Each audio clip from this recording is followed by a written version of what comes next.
Let's talk about Litany of the Long Sun by Gene Wolfe, which is the first two books in the Book of the Long Sun. This is the same sort of pattern he uses, or that was the publishing pattern in Book of the New Sun, where there's four books, each collected over time into two omnibuses. Litany collects the first half of the Book of the Long Sun, which is Nightside of the Long Sun and Lake of the Long Sun. These published in the, I think, 93 and 94 respectively. It's the same, they're both short, by the way, relatively at least. They're both under 300 pages. Overall, this is 570. And it's not, tiny text either. So bear that in mind if you're thinking length might be a consideration. This is the same universe as Book of the New Sun, which, if you've listened to stuff on my channel, you know I really love. There ends up being, I thought there are a few things which are cross-references in terms you might recognise background issues, but there's one real cross-reference that you don't need to have read the Book of the New Sun. It's not, you're not going to not enjoy that. In fact, you could read it the other way around. I don't know about the second half of this. What I see is people say it's probably fine, possibly fine to read Long Sun without reading New Sun. I think plenty of people say that, actually. From what I've read, there will be different opinions. Short Sun, the third big section of the tetralogy of the 12-book cycle. Short Sun, I think several people say it's good to read New Sun and its coda, Earth of the New Sun, before reading Short Sun. But I think I would say that at the very least this litany I might recommend to some people as their way into the solar cycle. It's in many respects, sometimes deceptively so, an easier book or pair of books than Shadow and Claw from Book of the New Sun. It depends. I think you could see different people finding it different ways. It does feel very different. One reason I'd say that is that this feels very different to Book of the New Sun. It has a very different, the POV system, we'll get to that. The way that the world is presented through points of view is very different. It is, however, I think, for me, recognisably, it's part of the same universe in a way that might sound strange. I don't mean because loads of technology is shared and they're all using the Force and so it's all Star Wars. What I mean is there's a particular shared way of looking at science fiction and technology as mysterious, mystical and religious, not in the Arthur C. Clarke sense. People just don't understand it. It's so advanced that they get confused. You might think it's like that, but rather it's a Wolfian thing about, he uses in both New Sun and Long Sun this idea that where civilization decays or mutates, whether it's by deception or via age and time, that what happens is you come to understand the world around you in a very different way to the way that other people might have. And particularly that means that with technology, we might think, wow, they just don't understand what they're using or what they're talking about. And I think that's not necessarily Wolfe being critical or cynical. I think it's part of him exploring a particular way that is perfectly true of people today in the way that we talk about science and technology sometimes. I think it's contemporaneously relevant, the way in which we we lose an insight on these things and that we think we have. I think that's what Wolfe might you could imagine him thinking, was that he was an engineer by trade, that we had ended up sort of swapping old certainties for new certainties, but in much the same kind of mindset and way of thinking, that there was a common human approach to these things. And I think that is a definite feeling in the solar cycle so far for me, and I've read half of it now, 6 out of 12 books. And it makes a certain shared sense of this is how the world of the solar cycle does work, that culture, history, technology has mutated and has become understood differently, just like in Book of the New Sun. It's definitely dressed, it's interesting, it is dressed art-wise as fantasy, and by that I mean that the first book, which I only have this omnibus, but the first cover is of a sort of fantasy thief breaking into a sort of fantasy palace, pretty much, it feels like. This, let's see, you can probably see okay there. Really beautiful art, by the way, but it's not clear what you're looking at necessarily, but certainly it is not dressed up as sci-fi. You might think it might be sci-fi from a few of the elements there, but it's a sort of fantastic sci-fi. Some people very much define this Wolfian material as science fantasy. I'd say though that fantastic feel is much less prevalent in Long Sun, in some respects at least, in Long Sun to New Sun. I should say, for instance, at one point in both, the religious elements in both of those books are not sort of fantasy dressing. They may well function in similar ways to fantasy dressing, but there are some things which we might think are fantasy or fantastic which are not intended as such in the way we might expect them to be. Without going into more, it's hard to say exactly what I mean, but essentially some of these elements aren't meant to be fantasy or sci-fi. They're meant to be, or at least they could be, they potentially might be something else. But I think the way in which Long Sun looks at technology is not quite as fantastically freighted as New Sun. In Long Sun, they've got guns and they describe them as guns rather than as kind of various kinds of medieval weaponry and ancient weaponry, which also still fires it's a halberd that fires lasers. That's not going on here. It's a gun, and it's a gun that is obviously a very high technological quality. And in fact, a guy can explain to you, and this is a scene, that how it works via, he doesn't call it magnetism, but he is essentially, in layman's terms, explaining like a magnetic system of propelling stuff forward. Or again, there are robots called chems who are, a normal part of society. There's electronics, and people know to a limited degree how to work it. We're seeing in Long Sun maybe a parallel to how, but at an earlier stage of how understanding of technologies has degraded. But in Long Sun and New Sun, of course, there are strange and wonderful and terrible technologies there as well. Even there, they don't completely fail to understand the technology they're looking at. This is not Dying Earth in the same way as New Sun. Maybe it is Dying Earth, but not in the same way. It doesn't use the same tropes, the same style, the same feel as New Sun does to evoke the Dying Earth genre, particularly Jack Vance. And I think New Sun is partly a response, in some ways, not wholly, but in some ways, to Vance. Rather, whether it's Dying Earth or not, it is an ecological apocalyptic novel. The climate is changing, things are getting hotter, food is getting scarcer, the economy is struggling. The plot is one of intrigue and mystery with this one extra twist, that the actual writing style is almost Dickensian at times, with a rambling cast in a gritty but sympathetic urban setting. It's got third-person point of view, though it doesn't have a strong editorial or authorial kind of insertion like you get in lots of 19th century novels. It also doesn't have enormously long sentences. That is not a habit picked up. But some of the cadences certainly are intentionally... They're not as openly anachronistic as you get in some moments of New Sun, but there's occasionally an intentional anachronism of cadence. The point of view is interesting. It's third person, limited. You see through the eyes of characters in The Long Sun. You see their thoughts. We see how they see the world, rather than having a kind of, and then this happened and this happened. It's like Silk saw this.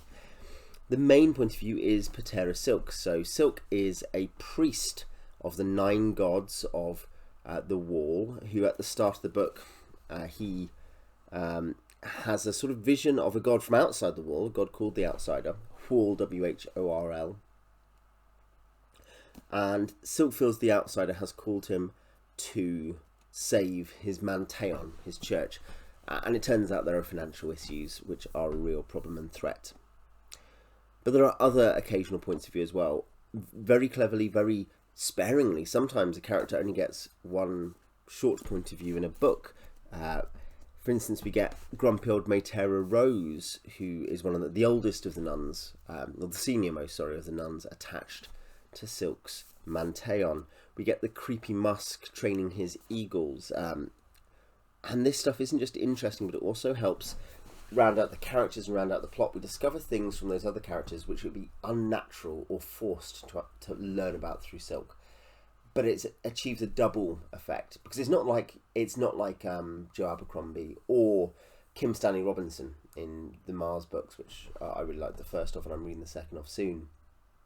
It's not like that. It's not that you get one chapter of one, then one of another. It's that you have all Silk, but then there's like, here's a block of this character, or here's a short half chapter of this character. And so not only does it relieve Wolfe of having to force everything through Silk's eyes, it gives us variety, and it also helps us understand the world through a different perspective. It's very cinematic, actually. This is one thing I thought. It's as if we have our hero, our Bond, or whoever going around doing his intrigue, but then we cut occasionally to the bad guy and what he's up to. Mostly Bond, sometimes bad guy. And it gives us insight into characters who are otherwise not very open to us, and certainly not always very attractive, to let us see the world through their eyes. I certainly found that with Musk, for instance. The writing is beautiful. It's understated, but it's very rich. It's very evocative. It's stylistically very sound. Structurally, these books, I think, work very well. They are Wolfe books. That means that Wolfe does not care how you think books should, how incidents should happen and how they should end, how a book should end, at least a sub-book like this. There is a degree of, not quite, he's not structurally postmodernist or anything like that, or rather he might be, but it's not necessarily a meaningful thing to say. Rather, what happens is that he thinks this is what would happen, and there is no narrative inevitability about what I'm reading. I don't read any of this and think, so must be what's going to happen next. It doesn't mean, it's impossible to understand. Sometimes being able to predict the arc is useful, but that's not something that I think you are deprived of by Wolfe. What he does is think different, which is that there's actually a compelling, confusing plot that has no inevitabilities. You're often not sure any more than the characters are about what's going to happen next, who will succeed, who won't. The same is true in New Sun. New Sun is very good at that. There are sometimes points of confusion, but it's all intentional. I think he pulls it off. Aside from the structure and the writing and the style, there are two other big things that I enjoyed. The first, character, and I do love these books, two things that led me to love these books, and I do love them. The first is character. The character work is intentionally much more naturalistic here than New Sun. What I mean by that is, in New Sun, we have a first-person point of view from a potential madman, or maybe something else is going on, and he's very confused about the world, and so we get that translated to us, and our insight into other characters is very fragmentary. And you could say it is here to a degree, but what we get, because it is third-person limited, it's accurate so far as it goes. And I don't think, by the way, read New Sun, I don't think Severian, though he is unreliable, I don't think he's kind of a pathological liar. I think the Neil Gaiman advice, which is that you shouldn't trust the narrator of Wolfe books any more than you can throw them, but you should trust them as far as you can throw them. They are implicitly telling the truth at all times.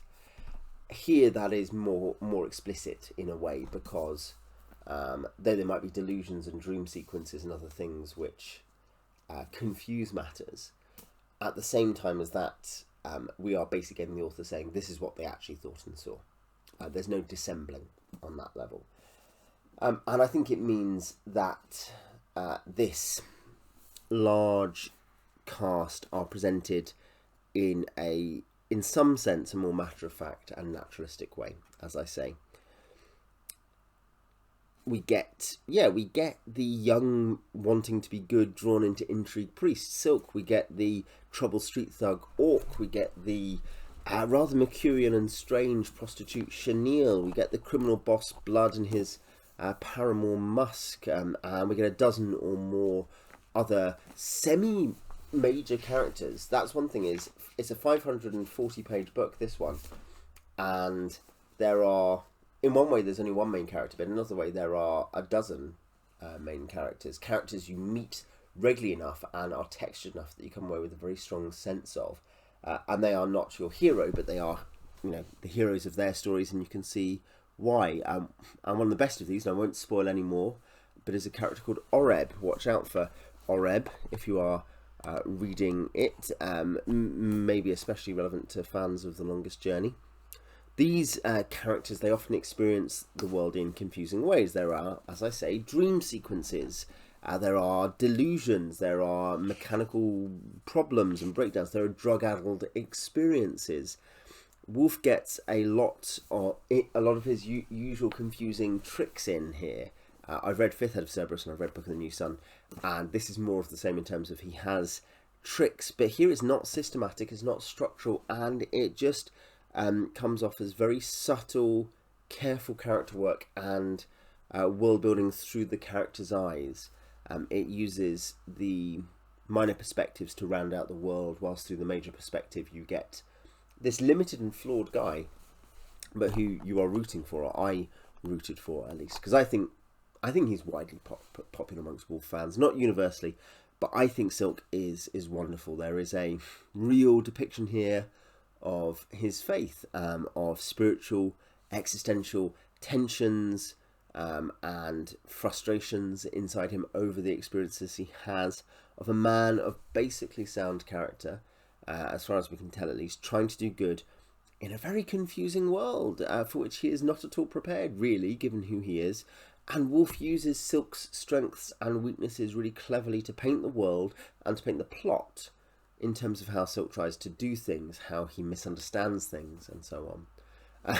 The moments where Wolfe will just use the fact that Silk has obviously not been well, or has been confused or tired or whatever else, not to lie to you as a reader, but to, because that's the thing, he uses his tricks and he uses those moments to truthfully lie to you. But at the same time, that's not the point. It's still always telling you something. It's still always building up the world. You're still always getting something very true out of it. And there's so many questions that Silk encounters as he starts to think about saving his man Theon. He, the world is incredible, but it's a discovery novel, and he is, where does he live? What does this city veer on? What is Shiprock? That's mentioned in the first few paragraphs. What are the gods? Where do the chems, the robots, come from, given people don't seem to be able to build them anymore? What's going on with the government of Silk's city? What is the wall as a whole? What is going on with the other cities, which we start knowing nothing about, which no one seems to know about, from the first, say, if you're the light spoiler of a chapter or two, no one seems to really know what else is going on in the world. Why is everything getting so hot? Why is the water in the lake evaporating? Why is there a beam running through the long sun? Is that there's a beam running through the world, through the sky, and you can see cities on the top of the world, or on the bottom, however it's working. I haven't found out every mystery so far in Litany, but by the end of Litany, by the end of Lake of the Long Sun, a lot has begun to be clearer. Many things have begun to be clearer. And he pulls this off effectively, emotionally, powerfully, carefully, cleverly. He sometimes confuses you, but in a really satisfying way, because there's something delightful and tempting and teasing about it. Wolfe does pay things off, though. He is not a cheat. I think some people maybe say some of his very last novels, so Short Sun might count relatively in that, are more, not less payoff, but more elusive, more demanding of the reader. But I think in New Sun and in Litany, I actually think Fifth Head of Cerberus is one of the ones where he pays off least. That was his first novel, and I think it's intentionally he pays off many of the points least. But in New Sun and so far in Long Sun, he pays off. He is not a cheat. So far, so look, this is the way to sum it up. Counting, this is one book.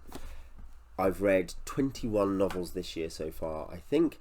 And along with the second part of Book of the New Sun, Sword and Citadel, it is my favourite of the year. It is going to be tough to compete with. I love other books. I enjoy other books. I just finished a novella collection from the Vorkosigan saga by Lois McMaster-Bujold, one of my favourite authors. I really enjoyed it. I loved it. It was great fun. I learned a lot. I still think about some of the ideas and characters in those. But the difference is that Wolfe, and in this case Litany of the Long Sun, is profound. This was a profound experience, a sublime experience. I mean, profound, yeah, maybe Bujold is profound. I don't want to kind of detract too much, but there is a sublimity, a non-verbalizable thing that goes on for me in reading Wolfe. And I don't know, yeah, as I say, I don't think many will be able to compete with that this year. Hopefully they will. Hopefully I'll read many even better books. Wouldn't that be a good year? Look, this is how Eliot defines poetry, and this is how I want to kind of sum up the experience. He says poetry is the abstract conception of private experience at its greatest intensity, becoming universal. So it is the moment where private experience becomes first abstracted, removed from the individual and put out into a broader form. It becomes incredibly intense. It's not kind of just there, but it's incredibly intense and powerful expression of it, and it then spreads to becoming universal. It's then something which other people share. It's no longer just your experience presented very intensely, but it becomes universal. It translates. Wolfe has a quiet intensity which is incredibly rare and, to me, incredibly precious. So that is my recommendation of Book of the Long Sun Part 1 or Volume 1 or whatever, the first half, which is Litany of the Long Sun. If you've read it, tell me what you think in the comments. And yeah, I guess other science fantasy, other weird mystery mixes of science and fantasy, or use of fantasy in science fiction, tell me about in the comments. Till next time.